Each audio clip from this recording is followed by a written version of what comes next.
Hello everyone and welcome to today's episode of the Osasu Show. Today we review all we've accomplished in 2018.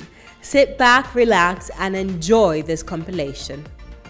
I want to urge Nigerians to continue to watch Osasu Show, which will be very informative. I want to urge all of you to keep on watching the Osasu Show. It's one of the best shows. It's a generational show. It will also give you an avenue to know where to go, how to vote, what to do to defend your rights as a citizen. So it's a great show for Nigerians. Keep watching it. Keep watching the Osasu Show. Keep watching Osasu shows.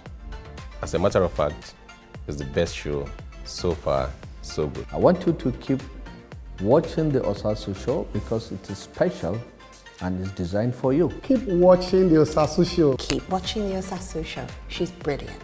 I want to call on Nigerians, home and abroad, and international community to keep watching Osasu Show.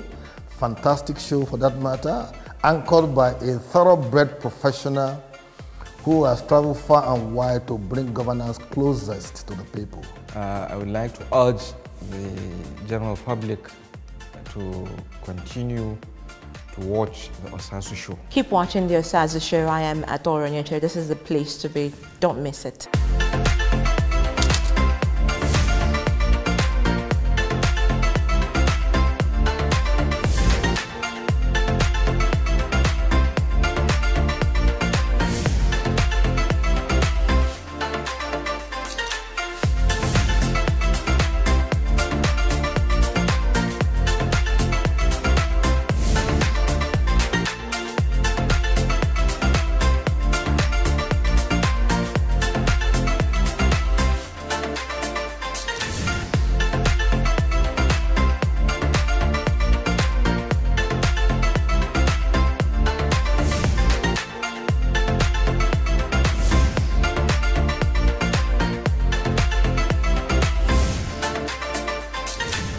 Your Excellency, the Executive Governor of Benue State, thank you so much for joining us in today's program. Thank you.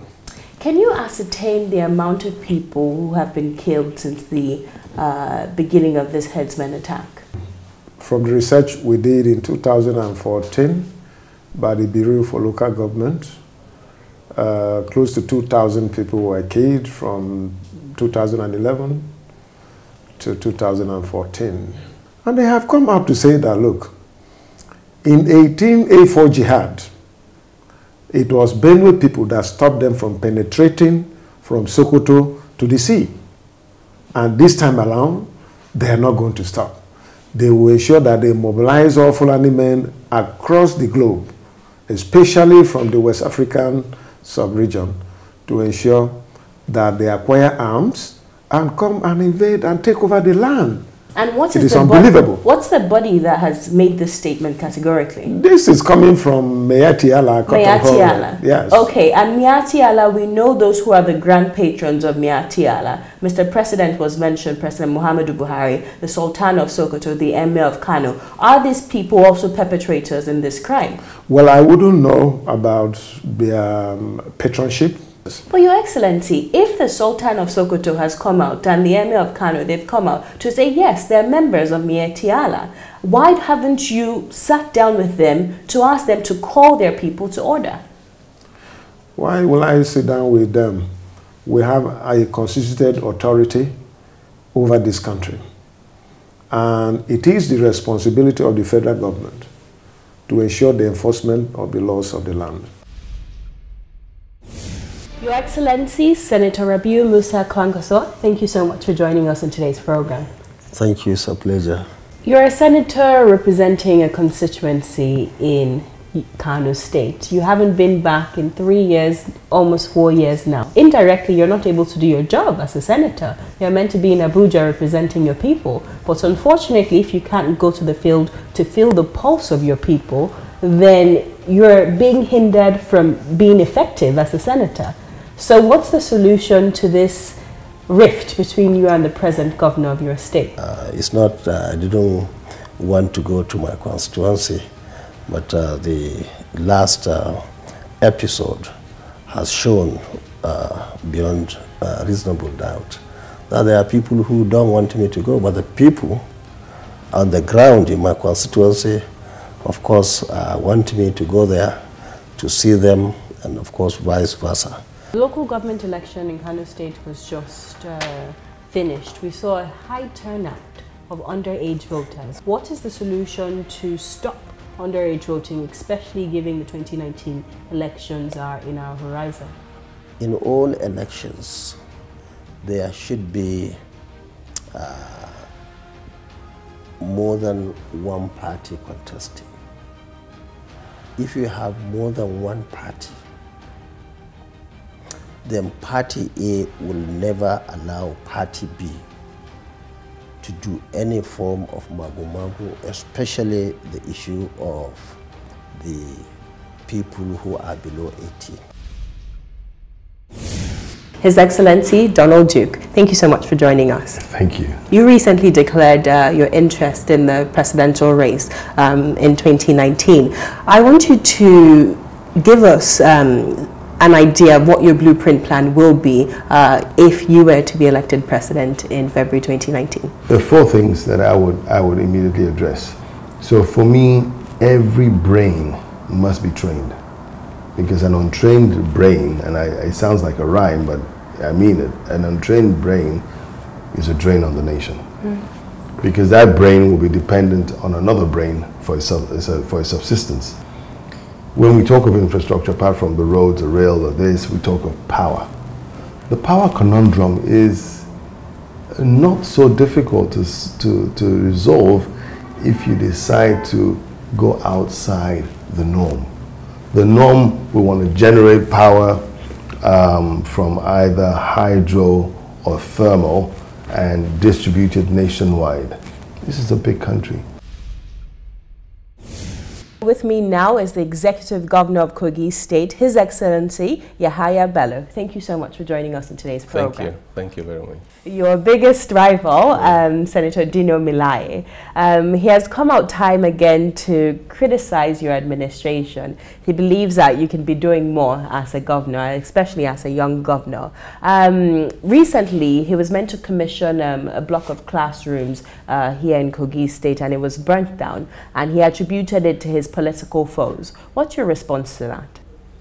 Remember, he has orchestrated self-attacks severally in the state. And I won't be surprised. In order to draw public sympathy, if you organize that for himself. This is a project you started. Nobody stopped you from starting it. You continued it and you complete it. Nobody stopped you. You are about commissioning it. Why would anybody go and burn it down? So you any right-thinking person, why would any right-thinking person go there to burn it down? So are you emphatically saying that none of your supporters, no one in your party, yourself, had nothing to do with that arson? Absolutely. Your Excellency Peter Ayodele Fayose, the Executive Governor of Ekiti State, thank you so much for joining us in today's program. Thank you very much. You've said that the APC should put their house in order, but the PDP in Ekiti State is in disarray. In what way? A faction of the party has claimed that you are imposing your deputy on the Ekiti people. My name is Ayodele Fayose, Peter the Rock. If you follow me, you scatter. If I follow you, you just turn into particles. My deputy will be the next governor.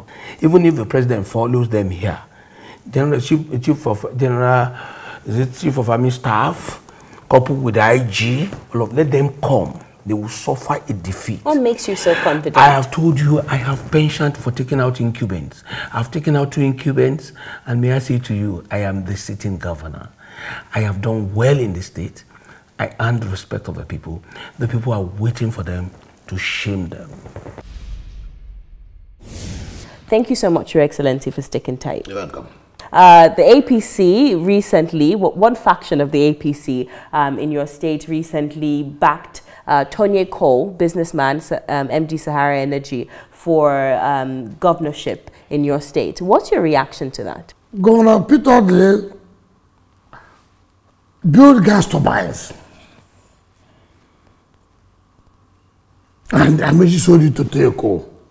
That case is still in court, right? Because you've accused him of selling about 112 billion naira worth of gas turbines and other assets across River State to Tonye Coal? No, it's not $380 million. Amaechi went to court.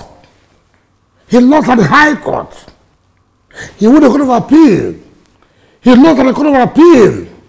PDP is a dominant party in this state. That is what your colleague Peter Ayodele Fayose thought before he lost out, his supported candidate lost out in the gubernatorial election. So how are you certain that you're not going to assume the same fate as he did? Peter Ayodele Fayose is not here some as 1 week.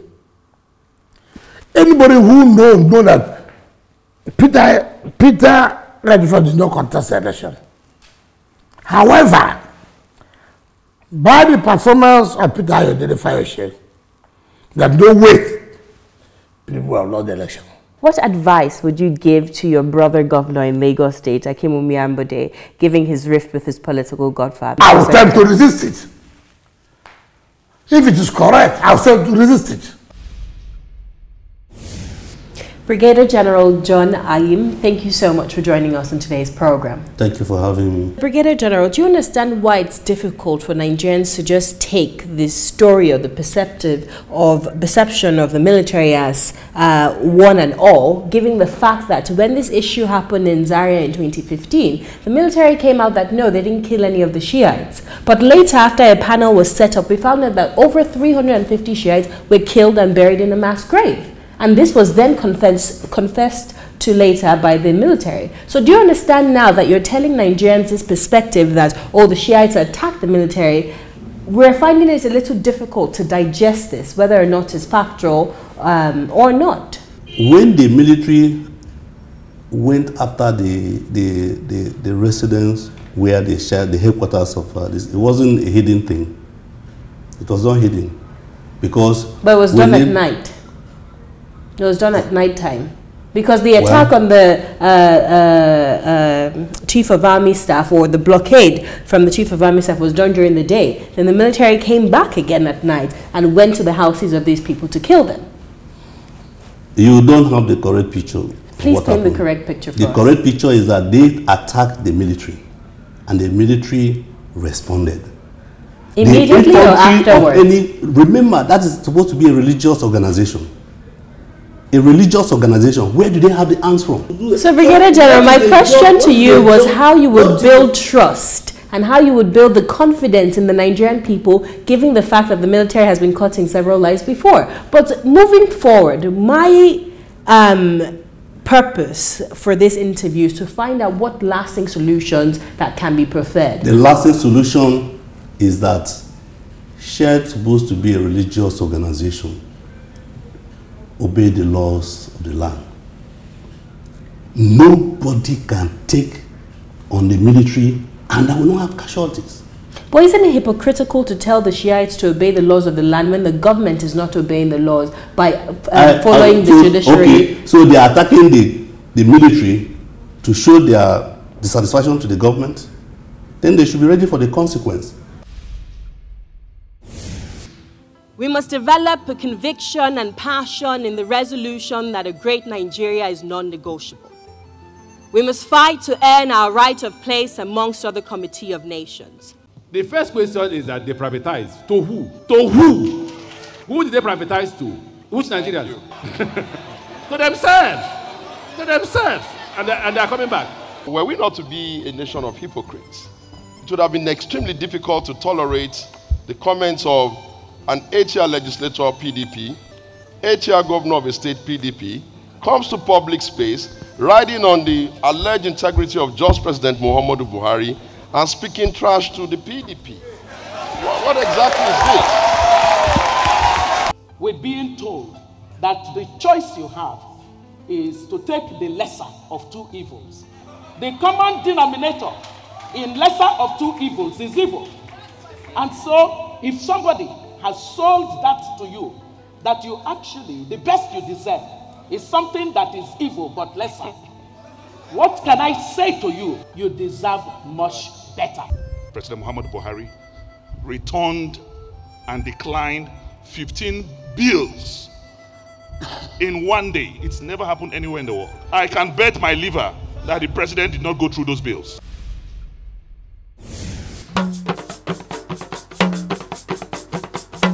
Kogi State came into being as a result of a state creation exercise on the 27th of August 1991, with the administrative headquarters in Lokoja. The creation of the state was indeed a significant development for its citizens. This is because it brought about the reunion of a people who had shared historical roots and coexisted peacefully with the former Kaba province in the defunct northern region for more than 80 years. Yahaya Bello is a Nigerian politician, businessman, and the current governor of Kogi State. Yahaya Bello ascended the leadership throne of the state by January 2016. In his inaugural speech, he opinionatedly made it known that his administration will reposition the state to a better height, an envious one. This administration awarded various projects across Kogi State, starting from Kogi Central, which is the area in Okene, Adavi, and Okehi, Ajakuta, and Ogorimagungo. We have 3 major projects going on presently. And for that, I would like to say congratulations to His Excellency Governor Yahaya Bello for paying attention to the subtle things that make education successful.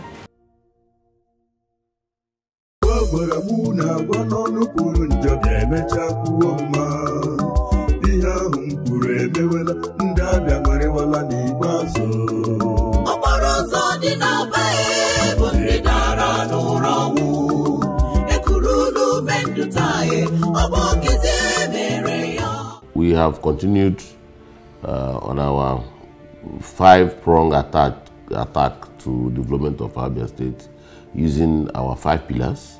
Ụzọ na-eme anyị enwe obi ụtọ na anyị nwetara onye dịka Okezie ịbụrụ gọvanọ anyị. N'ihi ụzọ na kemgbe anyị onwe anyị fụtara ụzọ a bụ ụzọ dị si otu na ọ dị nke na be anyị hụ nga arụrụ ya otu na ọtụtụ ndị lachi ya ekpebiela ya ma arụfụ ya o. I really want to thank the Governor, Dr. Victor Okezie-Ikpeazu, for giving me this opportunity to go down to China to learn more in shoemaking in a more easier way. With the completion of a reloaded Enyimba International Stadium, everybody in Nigeria knows about Enyimba. Abia State is perhaps the only state in this country that parades 2 premiership teams, the Enyimba International as well as Abia Warriors, and they are doing quite well.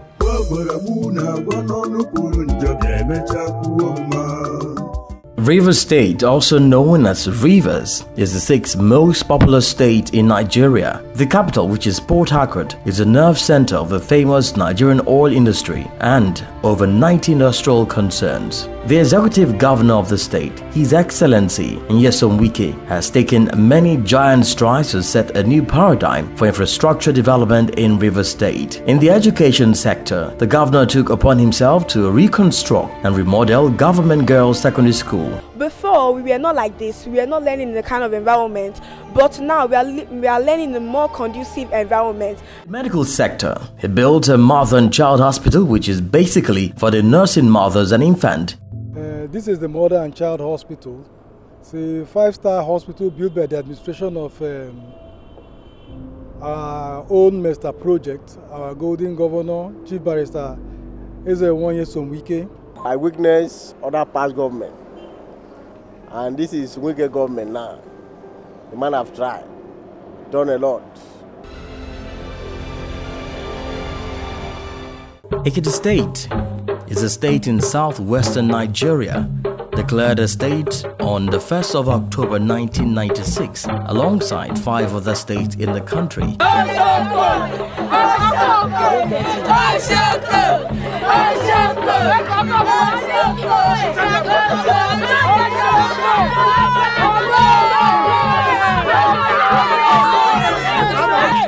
Despite the fact that the governor is out personally to confiscate the goods of people trading in prohibited areas, people still troop out in large numbers to praise Dr. Fauci.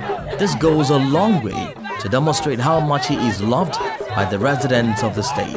Mr. Governor conceived the vision of dualizing roads at local government headquarters. As it's now, as I speak, it has been completed in Efon local government. It's been completed in Ekiti East local government. It's been completed in Ekiti Southwest local government. Easily visible in the state capital is a major flyover bridge constructed by the administration of Governor Fayose. This bridge, according to the governor, is about the longest flyover bridge in southwest Nigeria. Ekiti is the only state with this kind of development, this kind of flyover. It's not just a flyover, it's about the longest in southwest of Nigeria.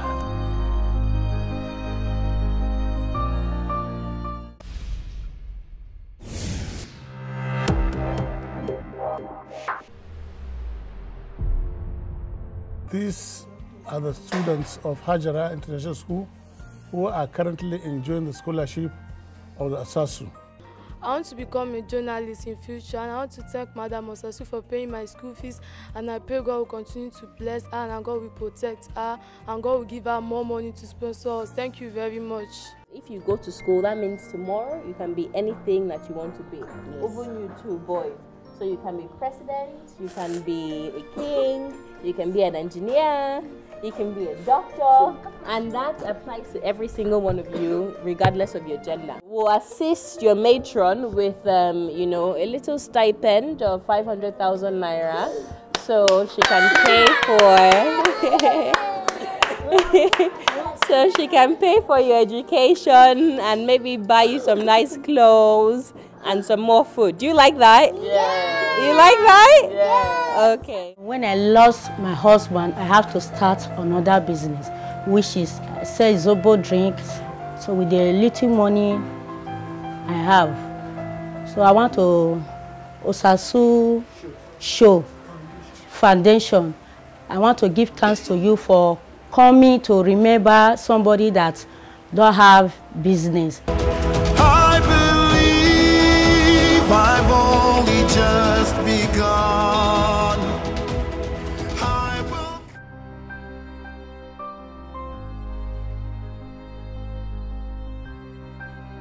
I'm 11 years old.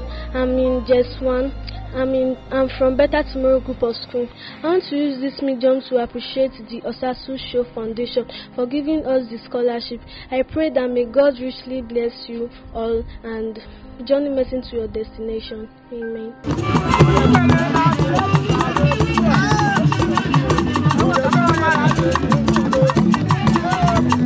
Today, we are going to confer you a chieftaincy title in our language.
That's it for today's episode. I will see you next year in 2019.